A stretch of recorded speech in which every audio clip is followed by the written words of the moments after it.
पूरी दुनिया पुतिन के खिलाफ खड़ी है, तो रूस के सपोर्ट में क्यों है भारत? क्यों अमेरिका और यूरोप पर अब भी मोदी को नहीं है भरोसा? जिगरी दोस्ती के बावजूद इजराइल भी क्यों नहीं कर रहा बाइडेन को सपोर्ट? क्या मोदी अब पुतिन और जिनपिंग के साथ कर रहे हैं कोई सीक्रेट खेल? दोस्तों, रूस यूक्रेन की जंग को पिछले एक साल से दुनिया के देश अपने दबदबे को साबित करने के लिए लिटमस टेस्ट के तौर पर देख रहे हैं। साथ ही इस बात का भी वजन किया जा रहा है कि किस मुल्क में कितना दम है। क्या अमेरिका के अगुवाई वाले नेटो के 30 देशों की यारी बहुत ज्यादा भारी है, या फिर रूस का विरोध न करने वाले भारत की उनसे यारी ज्यादा भारी है? दोस्तों, इस दौरान यह भी परखा जा रहा है कि क्या दुनिया का दादा होने का दावा करने वाले अमेरिका का पिछलगू ना बनकर भारत ने कोई गलती कर दी, या रूस का साथ देना भारत के लिए कोई दूर की कौड़ी साबित होगा। आखिर भारत के प्रधानमंत्री मोदी के मन में न्यूक्लियर वॉर के मुहाने पर खड़े इस पूरे घटनाक्रम के बारे में क्या कुछ खेल चल रहा है, और इस दौरान यहूदियों के साथ खड़े रहने वाले इजराइल ने अब तक इस जंग में तटस्थता क्यों बनाए हुए है? क्यों बेंजामिन नेतन्याहू अपने यहूदी भाई और यूक्रेन के राष्ट्रपति जेलेंस्की का साथ देने वाले अमेरिका का साथ नहीं दे रहे हैं, उनके साथ में नहीं खड़े हो रहे? ऐसा भी नहीं है कि अमेरिका या यूक्रेन के साथ इजराइल की कोई अदावत हो, तो फिर आखिर पूरी दुनिया एक तरफ और भारत दूसरी तरफ, आखिर मोदी के मन में क्यों उधेड़-बुन चल रही है?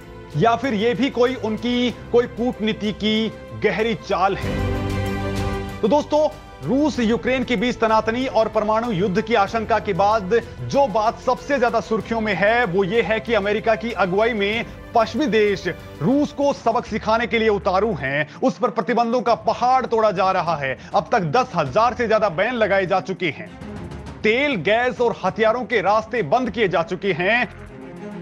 वहीं यूएनएससी में भी दुनिया पुतिन के खिलाफ लामबंद है, लेकिन भारत इस पूरे रायते से खुद को दूर रखे हुए है। भारत के इस स्टैंड के कारण अमेरिका कुढ़ रहा है। दुनिया के तमाम देश कश्मकश में हैं कि क्या वो भारत के खिलाफ भी मोर्चा खोल दें। हालांकि दोस्तों, दुनिया के किसी भी मुल्क में इतना दम नहीं बचा हुआ है कि वो भारत के खिलाफ ऐसा कोई मोर्चा खोल दे। फिर भी आपके मन में यह सवाल उमड़ रहा होगा कि अगर अमेरिका के ये सभी पिछड़ेगू देश भारत के खिलाफ खफा होकर के भारत के खिलाफ ही कोई कार्रवाई करने पर उतारू हो गए तो क्या होगा? हो सकता है कि आप ये भी सोच रहे होंगे कि क्या कभी अमेरिका का साथ ना देने की कीमत भारत को चुकानी पड़ जाए। लेकिन इन सब के बीच अगर आप ये सोच रहे हैं कि भारत इनके जवाब से घबरा जाएगा या फिर अपने जिगरी दोस्त रूस के खिलाफ पूरी दुनिया के दबाव के सामने नतमस्तक हो जाएगा, तो दोस्तों, मोदी ऐसा कुछ भी नहीं करने वाले हैं। इसके अपने कारण हैं और इसकी अपनी खास वजह भी है। दोस्तों, इस वीडियो में मैं आपको यह बताने वाला हूं कि आखिर कैसे मोदी सीना तान कर अमेरिका के सामने ही नहीं बल्कि दुनिया के 141 मुल्कों के सामने खड़े हैं, तो वहीं पूरी दुनिया से लड़कर भी रूस के कंधे से कंधा मिलाकर खड़े हो रहे हैं। तो वजह क्या कुछ है, जरा समझते हैं। अमेरिका क्यों लगाता जा रहा रूस पर बैन? रूस पर बैन लगते रहे लेकिन चुप क्यों रहे जिनपिंग?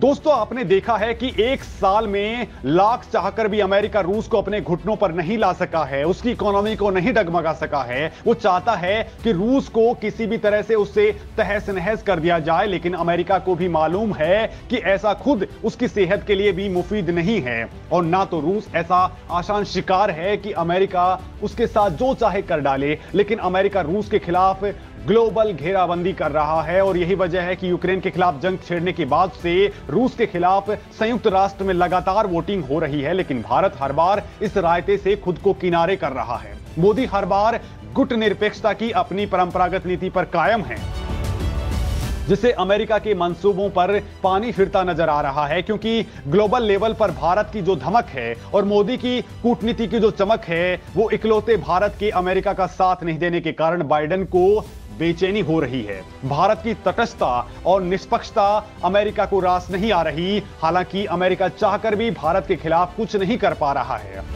बल्कि आपने देखा है कि अमेरिका किस तरह से भारत को अब भी सैल्यूट कर रहा है। यहां तक कि रूस से S-400 मिसाइल डिफेंस सिस्टम खरीदने के लिए भारत पर पाबंदियों का पहाड़ खड़ा करने की सोच रहा था। कहा तो यह भी जा रहा था कि अमेरिका के विरोधियों का पाबंदियों के जरिए मुकाबला करने के कानून यानी कार्ट्सा के तहत भारत पर भी पाबंदियां थोपने पर अमेरिका विचार कर रहा है। लेकिन बाद में पता चला कि अगर ऐसा कुछ हुआ तो अमेरिका खुद ही घुटनों पर आ जाएगा, क्योंकि दोस्तों भारत पर कार्रवाई करना अमेरिका के लिए इतना आसान भी नहीं है।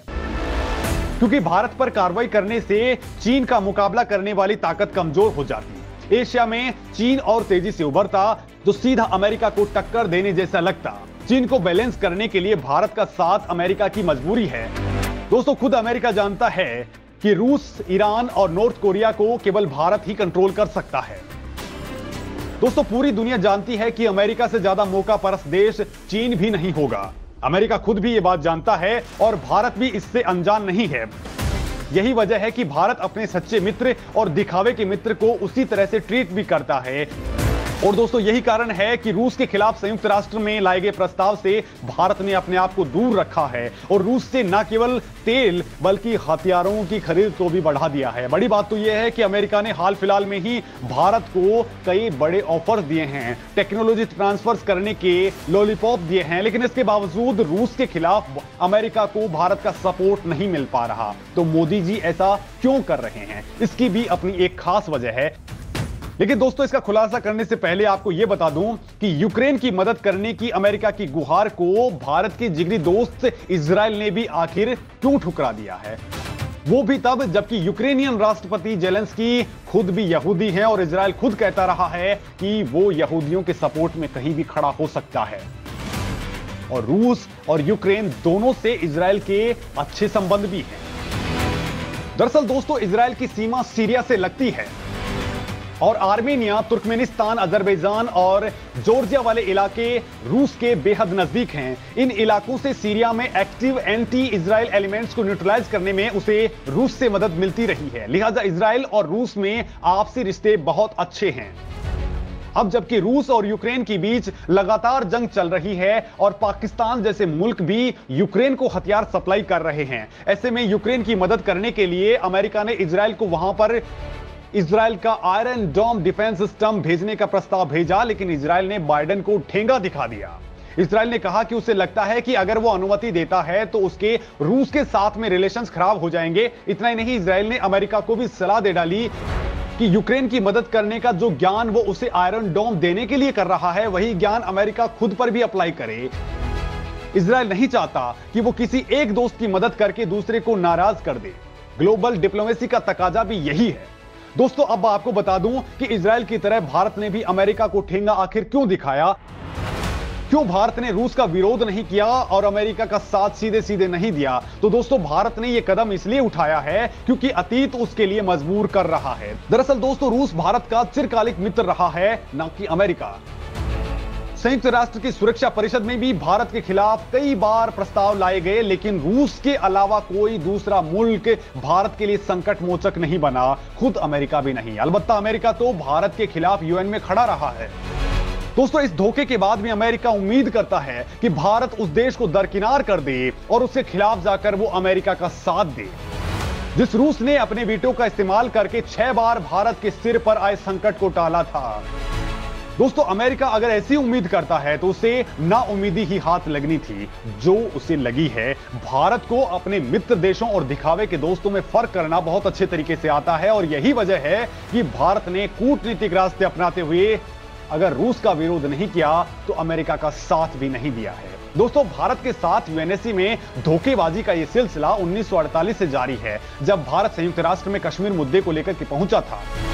पाकिस्तान के हमले के बारे में भारत की शिकायत पर सुरक्षा परिषद ने प्रतिक्रिया नहीं दी। अलबत्ता ब्रिटेन और अमेरिका कश्मीर मुद्दे पर बिना भारत की सलाह के पाकिस्तान की जवाबी शिकायत को अनुमति देने में सबसे आगे रहे।